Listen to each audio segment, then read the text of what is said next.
ஹனுமான் வந்து ஆக்சுவலாக பிறந்தது வந்து அஞ்சனாத்ரி அப்படின்னு சொல்லக்கூடிய அந்த மலையில தான் பிறந்தார். அவர் வந்து திருப்பதியில் தான் பிறந்தார், அஞ்சனாத்ரி அப்படின்ற. ஸோ அங்கே வந்து என்ன ஆகுதுன்னா வாயு தேவனுக்கு மகனாக பிறக்கிறார்.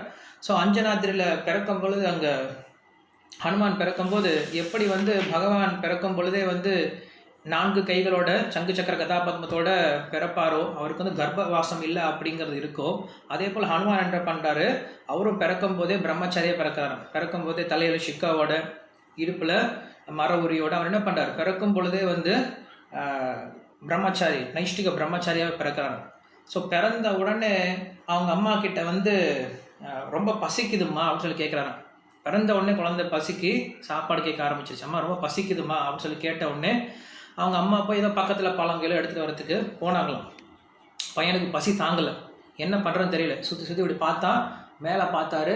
மேலே பார்த்தா சூரியன் தக தக தகுதுன்னு அப்போ தான் வந்து காலில் உடிக்கக்கூடிய சூரியன் வந்த பின்னாடி அது என்னமோ ஆரஞ்சு பழமோ என்னமோ நினச்சிக்கிட்டு என்ன பண்ணுறாரா, சூரியனை சாப்பிடலாம் அப்படின்னு சொல்லிட்டு இங்கேருந்து ஜம்ப் பண்ணுறாரா, ஒரு எத்துனாரா, மேலே சர்ன்னு போக ஆரம்பிச்சிட்டாரு. போனால் அங்கே சூரியனை சாப்பிட்றதுக்கு ஆன்னு வாய் திறந்துட்டு போகிறாரு. ஸோ போகும்போது அங்கே இருக்கக்கூடிய தேவர்கள்லாம் பயந்துட்டாங்களாம். இது என்னது புதுசாக இருக்குது, ராகு தான் வந்து என்றைக்கும் சூரியனை கவும் சூரிய கிரகணம் வரும், இதெல்லாம் புது ராகு மாதிரி இருக்குது போல இருக்கு அப்படின்னு சொல்லிட்டு பயந்து போய் என்ன பண்ணுறான், இந்திரன் வந்து ஓடி வந்து அந்த ஹனுமானை டப்புன்னு அடிச்சிடறான், வாயிலே அடிச்சிடறான். ஸோ அடித்த பின்னாடி ஹனுமான் மூடிச்சு கீழே விழுந்துடுறார். இந்த விஷயம் வந்து தன்னுடைய தந்தையான வாயு தேவனுக்கு தெரியுது, ஹனுமானுடைய தந்தையான வாயு தேவனுக்கு தெரியுது. ஸோ அந்த வாயு ரொம்ப கோவப்படுறார், என்னுடைய பையனை இப்படி பண்ணிட்டீங்களா அப்படின்னு சொல்லிட்டு அவர் கோவப்பட்டு என்ன பண்ணுறார், பிரபஞ்சத்தினுடைய எல்லா விதமான வாயுனுடைய செயல்பாடுகள் நிறுத்திட்டார். அங்கே வந்து யாராலையும் சுவாசிக்க முடியாமல் எல்லாம் ரொம்ப கஷ்டப்பட ஆரம்பிச்சிட்டாங்க. ஸோ அப்போ என்ன பண்ணுறாங்க, எல்லா தேவர்களும் போயிட்டு அவருக்கு மேலே இருக்கக்கூடிய இனிமேல் இந்திரன் சொன்னால் கேட்க மாட்டான், ஏன்னா இந்திரன் தான் இந்த வேலையை செஞ்சான், அதனால் இந்திரன் சொன்னால் கேட்க மாட்டேன்னு சொல்லிட்டு போய் பிரம்மா கிட்ட முறையிடுறாங்க. ஸோ பிரம்மா வந்து சொல்கிறார், இந்த மாதிரி நீ பண்ணுறது நல்லது கிடையாது, உலகத்தை நீ வந்து என்ன பண்ணணும், மறுபடியும் இயங்க வைக்கிறதுக்கு நீ செயல்படணும் அப்படின்னு சொல்கிறார். வாயு வந்து செயல்பட ஆரம்பிக்கிறார். ஸோ அப்போ வந்து என்ன பண்ணுறாரு, பிரம்மா ஒரு வரம் கொடுக்குறாரு, உன்னுடைய பையனுக்கு என்னுடைய அஸ்திரத்தினால இறப்பு கிடையாது அப்படின்னு சொல்லி வரம் கொடுக்குறாரு. ஸோ இருக்கிறதுலே மிக மிக சக்தி வாய்ந்த அஸ்திரம் அப்படிங்கிறது பிரம்மாஸ்திரம். ஸோ என்ன சொல்கிறார், பிரம்மா என்னுடைய அஸ்திரத்தினால உன் பையனுக்கு இறப்பு கிடையாதுன்னு சொல்லிட்டு அங்கே ஆசீர்வாதம் கொடுக்குறாரு. ஸோ அதே போல் ஒவ்வொரு தேவர்களும் என்ன பண்ணுறாங்க, என்னுடைய அஸ்திரத்தினால உங்கள் பையனுக்கு இறப்பு கிடையாதுன்னு சொல்லிட்டு ஒவ்வொருத்தரும் ஆசீர்வாதம் கொடுக்குறாங்க. ஸோ அப்படி ஆசீர்வாதம் கொடுக்கும்போது அங்கே சூரிய தேவன் இருக்கார். சூரியன் என்ன சொல்கிறார், நான் இந்த பையனுக்கு ஞானம் சொல்லிக் கொடுக்குறேன், உனக்கு பாடம் நான் சொல்லிக் கொடுக்குறேன் அப்படின்னு சொல்லிட்டு அவர் பாடம் சொல்லிக் கொடுக்கக்கூடிய வேலையை அவர் எடுத்துக்கிட்டார். ஸோ அதுக்கப்புறம் இப்படி ஒவ்வொருத்தரும் ஆசீர்வாதம் பண்ணிட்டு போன பின்னாடி அதுக்கப்புறம் போய் நிற்கிறாரா, யார், சூரிய தேவன் கிட்ட போய் நிற்கிறாரா ஹனுமான். என்ன தம்பி இங்கே வந்திருக்க, இல்லை நீங்கள் தான் பாடம் சொல்லிக் கொடுக்குறேன்னு சொல்லி சொன்னீங்களே, எங்கடா நான் தான் நாள் முழுக்க சுற்றிக்கிட்டே இருக்கேனே, நான் எப்படா உனக்கு பாடம் சொல்லிக் கொடுக்குறது அப்படின்னு சொல்லி சொன்னேன்னா ஹனுமான் சொல்கிறான், உங்களுக்கு சாமா நானும் சுற்றுறேன் சாமி அப்படின்னு சொல்லி சொன்னானா.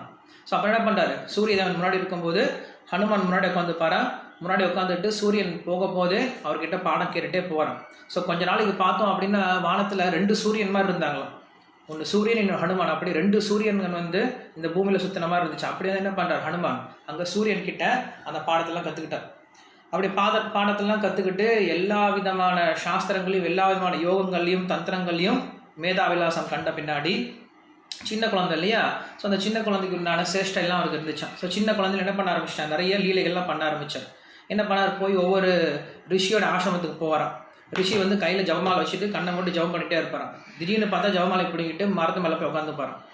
திரும்பி பார்த்தா மரத்து மேலே உட்காந்து இவர் உட்காந்து மாலை உருட்டிகிட்டு இருப்பார். ஒருத்தர் வந்து புஸ்தகம் வச்சு படிச்சுட்டே இருப்பாரான். படிச்சுட்டு தான் திடீர்னு புஸ்தகம் தூக்கிட்டு போயிடுவாரான்.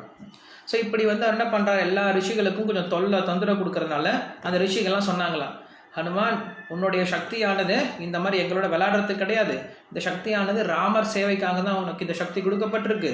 அதனால் என்ன பண்ணு, அந்த ராமர் சேவை உனக்கு கிடைக்கிற வரைக்கும் உன்னுடைய சக்தி உனக்கு மறந்து போகட்டும் அப்படின்னு சொல்லிட்டு அங்கே ஹனுமானுக்கு சொல்கிறார்.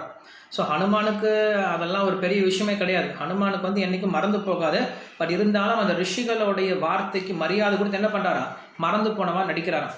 ஹனுமானங்க ஒன்றும் தப்பு பண்ண கிடையாது. உண்மையில் சொல்ல போனோம் அப்படின்னா ஹனுமான் என்ன பண்ணுறாரு, அங்கே வந்து அந்த ரிஷிகள்லாம் வந்து மாலை செஞ்சுட்டு இருக்காங்க இல்லையா, அவங்க கிட்ட மாலை ஏன் பிடிங்கிட்டு போகிறாரு அப்படின்னா, ஏன்னா அவங்க யாரும் பகவானுடைய பேரை சொல்லியும், நீ ஏன் ராமநாமம் சொல்ல மாட்டேங்கிற அப்படின்னு சொல்லிட்டு மாலையை பிடிங்கிட்டு போயிட்டாரான். அதே மாதிரி புக்கு படிச்சுட்டு இருந்தாங்க அப்படின்னா, நீ ஏன் ராமாயணம் படிக்க மாட்டேங்கன்னு சொல்லிட்டு புக்கை பிடிங்கிட்டு போயிட்டாரான். அது தெரியாமல் அந்த ரிஷிகள்லாம் வந்து சாபம் கொடுக்குற மாதிரி இருக்கும்போது ஹனுமான் ஒத்துக்கிட்டார், சரி ராமருடைய சேவை வர வரைக்கும் நான் இப்படியே இருக்கு அப்படின்னு சொல்லிட்டு ஹனுமான் ஒத்துக்கிட்டார். ஸோ அப்படிப்பட்ட பிரபாவசாலி நீங்கள், உங்களால் இது முடியும், நீங்கள் தான் என்ன பண்ணணும், நீங்கள் தாண்டி போயிட்டு நீங்கள் தான் இதை செஞ்சுட்டு வரணும் அப்படின்னு சொல்லிட்டு அங்கே வந்து ஹனுமான் கிட்ட சொல்கிறார். ஹனுமான் வந்து இதை தியானம் பண்ண ஆரம்பிக்கிறார். இப்போ நான் இதை செய்யணும் அப்படின்னு சொல்லிட்டு தியானம் பண்ண ஆரம்பிக்கிறார். இதோட